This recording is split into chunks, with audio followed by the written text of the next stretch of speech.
Hi everybody, it's great to be back here for the laws of Shabbat B'nei Lacha, and we're going to continue with the laws of Tosefet Shabbat, adding on additional time to Shabbat. We are going to combine lesson number 28 and lesson number 29 regarding this law, since they are very connected, and so I'm going to try to do two in one. We'll just do a double header now. So let's begin by 28 and then we'll go right into 29. The question is, how does one accept upon himself the Tosefet Shabbat? What do we say when we want to bring Shabbat in early? We said that Shabbat, again, starts when the sun sets. That's when Shabbat starts according to the Torah, when the sun goes down. But the Torah also said we have to add on to the Shabbat. So we spoke about adding on time. And so how do we do it? How does it work? And the answer is, there's something we say, Hareini mikabel al atzmi kedushat Shabbat. Behold, I take upon myself the holiness of Shabbat. I'll say it again in Hebrew. Hareini mikabel al atzmi kedushat Shabbat. Behold, I take upon myself the holiness of Shabbat. That's an example how someone could take on Shabbat when he's ready to do it. He just says that phrase, or he can say it in English, he doesn't know Hebrew, that he accepts upon himself the holiness of Shabbat. At that moment, Shabbat sets in for him. As we said before, he cannot do any work, any labor, whether rabbinical, of course from the Torah, and also rabbinical, at that moment. Now others hold that a person can actually even think about it. Even think and say, in your heart, I'm accepting Shabbat, that's also enough, and you've already committed that mitzvah. You already did that mitzvah. The minute you have in your heart that Shabbat is here, so you fulfill, that's the word, you fulfill the mitzvah at that moment. Now, a question arises regarding a woman that she, as we learned in last lesson, accepts Shabbat by candlelighting. So what happens if she has in mind that she wants to do something after candlelighting? She wants to put on the plata, the electric oven or something that, the special Shabbat oven, the Shabbat warmer or things like that. She wants to do something that will require a melacha, a work, a labor. So if she accepted Shabbat, of course she can't do it. But is there any way that she can make a condition, she can have it in mind? I'm lighting candles now, but I'm not accepting the candle lighting as Shabbat beginning for me now. I'll do it later on, just like, as we know, men do it later. So the question is she allowed to do so? So according to many poskim, many teachers, many rabbis, they say that a woman can make a condition, right, that she's not accepting Shabbat until later, and then she'd be allowed to do whatever she has to do later on. Of course, she has to be careful in that instance that if she did make a condition, that she makes sure to stop a few minutes before sunset and say, behold, I accept upon myself the holy Sabbath, to fulfill the law of adding on to Shabbat. But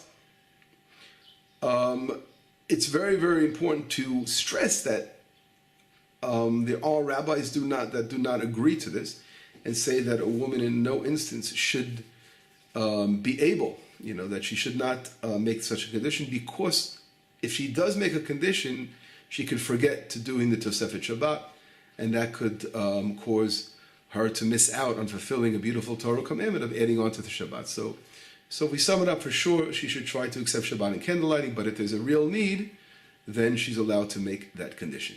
Now, men, as we spoke about before, how do they do it? Since they pray mincha, and after the mincha service, they accept Shabbat. So how do men accept it? And in the same way, a man, after mincha, a person could say, behold, hineni mikabel atzmi kedushat Shabbat, I accept the holiness of Shabbat.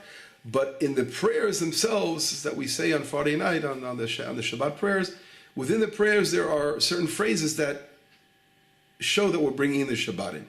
So by saying Boi Kala in the Lechadodi prayer, but was written by Rav Shlomo Al-Kebetz, it says Boi Kala Shabbat Malketam. Come, the Sabbath, the Shabbat Queen. So by saying those words, that's really, and it's also accepting Shabbat at that moment. But the problem is in most shuls, the time we get to Lechadodi, it's already dark. The sun has set already long ago. So in that situation, if we would wait till then to accept Shabbat, we would miss out, the men would miss out on the mitzvah. So it's not a good thing to wait so long. So the gabbai, the person is like the police officer in the synagogue, the one who's in charge of of all matters of the synagogue, directing traffic, as we all know. So the Gabbai, what he has to do, he should announce in the synagogue. He should make that announcement and say, let's all accept Shabbat now after the Mincha service to make sure that we get it before sunset. And that's how custom in Itamar. Everyone gets up, the Gabbai says, Kabbalat Shabbat, let's receive the Shabbat. Everyone says, Boi Kala, Shabbat Malketa, or Hareini Mekabelet Mikdushat Shabbat, behold, I accept upon myself the holy Shabbat. And that's how it works on Itamar here, and I've seen other places that have a similar custom. So that's, again, a very important thing to enact and to have in mind, so you don't miss out on that beautiful addition of Shabbat, which is such a precious present that Hashem gave us. We want to show how much we love. We love Hashem, of course, and love what He's given us. Now, the question arises, what happens if a person is praying Mincha, and he looks at the clock and he says, whoa, it's getting late. And the time that the Shliach Tzibur, the person who's leading the service, the Mincha service is going to finish the prayer. We're going to say, we're going to try to accept Shabbat. It's already going to be past sunset. So he's going to miss out on those adding on additional times. In that instance, a person should say quietly to himself, have in mind, when he finishes the Shemona Esrei, he should have in mind right away, I'm accepting Shabbat, and this way he will surely be fulfilling that mitzvah as we spoke about. Another important thing to take into consideration is what happens if the congregation already took upon Shabbat and you're in your house and you're running late to shul, but you know that in your shul everyone has already said, we welcome this Shabbat. At that moment, when the entire congregation has accepted Shabbat, or the majority of the community, in that case, there are those that say when a person accepts Shabbat, it is even more stringent than an individual accepting Shabbat. Now, what does that mean? That even in a case, that we'll learn later on more details in the next lesson that's joined to this lesson, number 29, which we're going to do a double-header today, we'll learn that a person could do in certain instances, for important reasons or for the sake of a mitzvah, you can do rabbinical things after you already accepted Shabbat, as long as it's before sunset. So in that case, if the entire congregation accepted, then you will not be able to do so, because that's a more stringent acceptance of Shabbat. And even in great instances of great matters, you can't do anything once the congregation accepts it.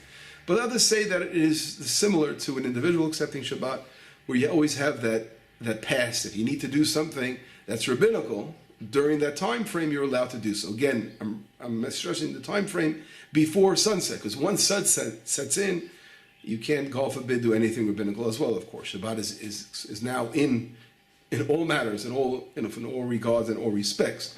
So that's an important thing to pay attention to. Now, I should mention a non-Jew. Asking a non-Jew, you're always allowed to ask a non-Jew in any instance, even for something that's not a tzorch gadol, for not a great matter. You can always ask a non-Jew before the sunset, once you took upon yourself Shabbat, to do anything for you.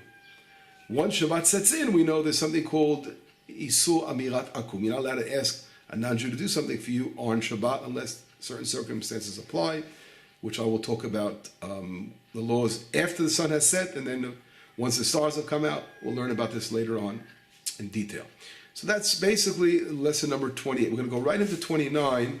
But it's similar to continuation of really what we're studying here, and regarding the law, who one has already accepted upon himself the Sabbath, is there any kind of things that he could do? And we mentioned a little bit about the passes that he has.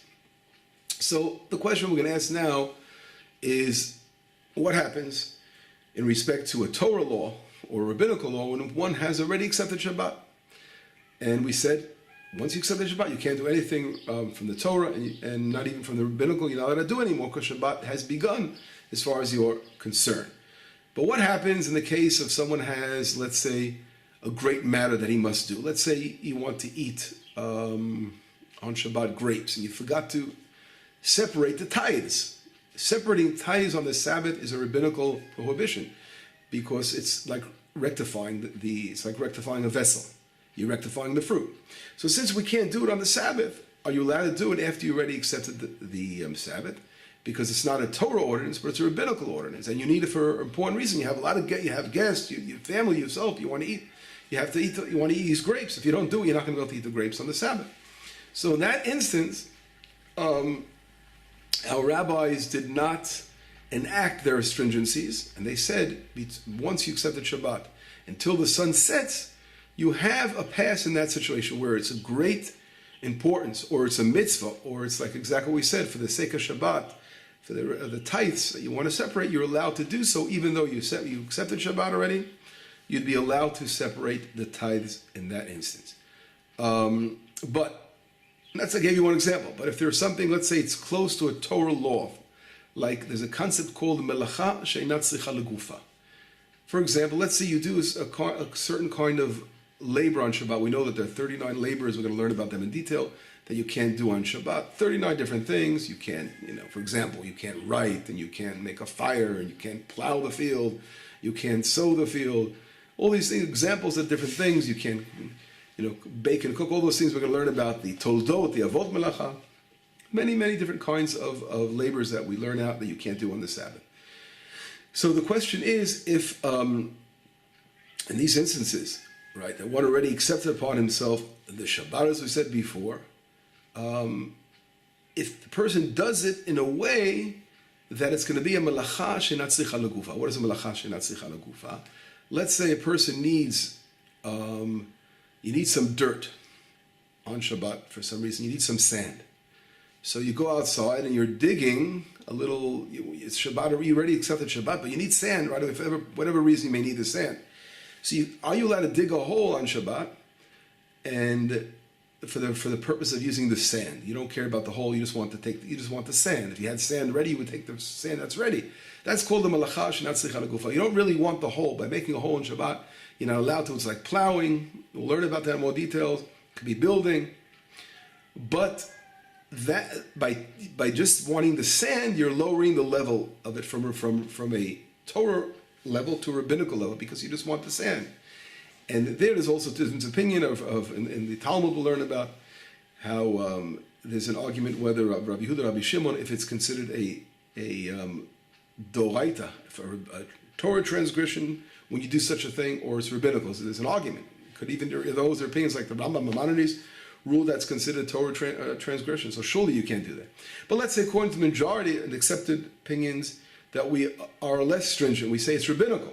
Nevertheless, though it's rabbinical, since it's a rabbinical law that's very close to a Torah law, therefore that kind of thing is never allowed, even for a mitzvah, even for a tzorcha gadol. You wouldn't be allowed to dig a ditch between the time you accepted Shabbat before sunset. So that's an example for melacha she'einat tzricha legufa that you wouldn't be allowed to do it. Or another simple example, let's say a place where there's no eruv, in a place where you are in a public domain from the Torah, because most places in Israel are a public domain from only the rabbinical public domain. It's not a Torah public domain. But let's say you're in New York City, a place where for sure you are in a public domain, and you want to carry an item. We know when carrying an item on the Sabbath for 4 cubits. 4 cubits is literally a very short distance. We know we're talking about 2 meters, just walking, carrying an object for 4 cubits.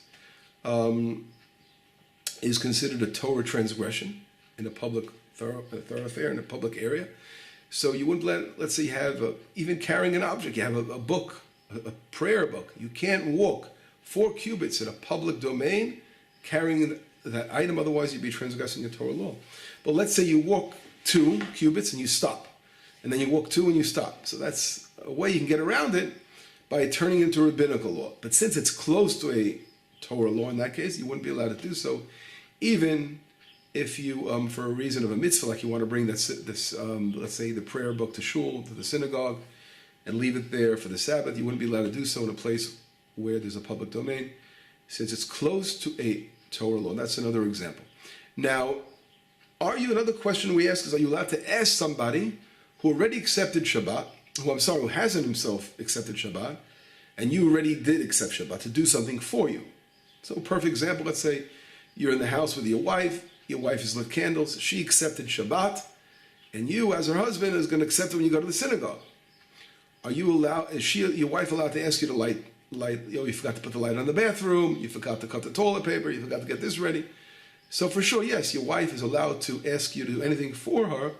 Since you have not accepted Shabbat, you can surely do any kind of labor. You're allowed to do even a Torah labor because you did not accept Shabbat yet, and she can ask you to do so. The same thing applies to Motzei Shabbat, to after Havdalah.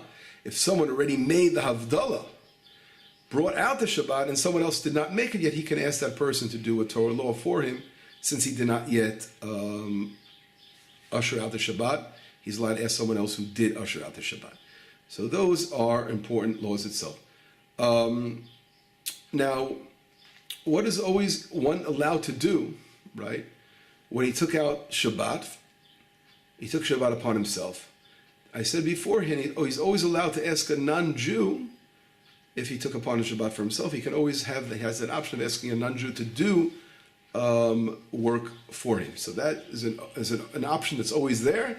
If you have a non-Jew in your area, you can always come and ask him to do something for you if you accepted Shabbat. Until, again, sunset. After sunset, it's another story, don't forget. We'll talk about that later.